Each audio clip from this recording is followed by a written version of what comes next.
বন্ধুরা, বর্তমানে বিশ্ব ক্রিকেটে যদি সবথেকে অভাগা এবং সবথেকে আনলাকিয়েস্ট ক্রিকেটার থেকে থাকে বিশ্বকাপ জেতানোর পরেও, তার নাম হল হার্দিক পান্ডিয়া। গতকাল রাতে শ্রীলঙ্কার সাথে 3 ম্যাচ ওয়ানডে সিরিজ ও 3 ম্যাচ টি-20 সিরিজের জন্য ভারতীয় স্কোয়াড ঘোষণা করা হলো।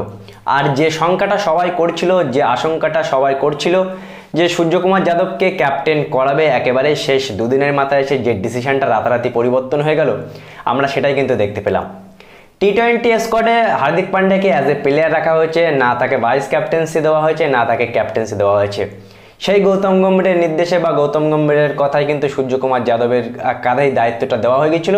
আর এটা কিন্তু গতকালের ডিসিশন ছিল না, এটা বিশ্বকাপের আগে থেকেই প্ল্যানিং করে আসছিল মানে গৌতম গম্ভীর, যে সূর্যকুমার যাদবকেই ক্যাপ্টেন্সি করাবে, যেটা আমরা শুনতে পেলাম। বন্ধুরা, সত্যি কথা বলতে কালকে রবীন্দ্র জাদেজাকেও টি-20 বা ওয়ানডে দলে জায়গা দেয়নি, মানে তাকে বিশ্রামই দিয়েছে বা তাকে বাদ দিয়েছে, এটাও কিন্তু ততটা বেশি কোনো জায়গায় খবর চলছে না। ঋতুরাজ গায়কোয়াড়কে বিনা কারণে তাকে বাদ দিয়ে দিল, যেটা সব থেকে বেশি এখনো পর্যন্ত চর্চিত, যে ঋতুরাজ গায়কোয়াড়কে কেন বাদ দেওয়া হলো। যাই হোক বন্ধুরা, সব থেকে খারাপ যে মানুষটার জন্য লাগছে হার্দিক পান্ডিয়া, যে মানুষটা গত কিছু মাস ধরে প্রথমে আইপিএলে কত ট্রোলিং হলো, কত গালাগালি সহ্য করলো, পার্সোনাল জীবনে কত কিছু বয়ে গেল, বিশ্বকাপে এসে ওয়ান ম্যান আর্মির মতো ভারতকে বিশ্বকাপ জেতালো।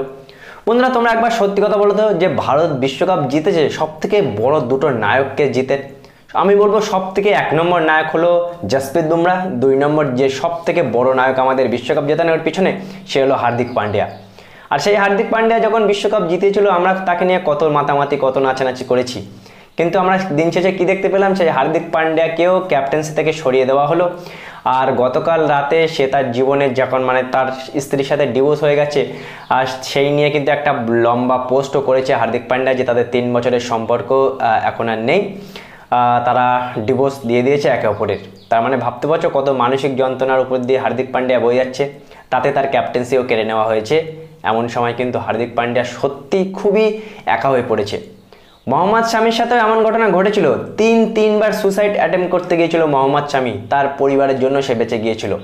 সুতরাং একবার ভেবে দেখো, যে তারা সুপারস্টার বলে তাদের মানসিক যন্ত্রণা হয় না বা তারা টেনশানে থাকে না, তারা কিন্তু অনেক মানসিক যন্ত্রণায় থাকে।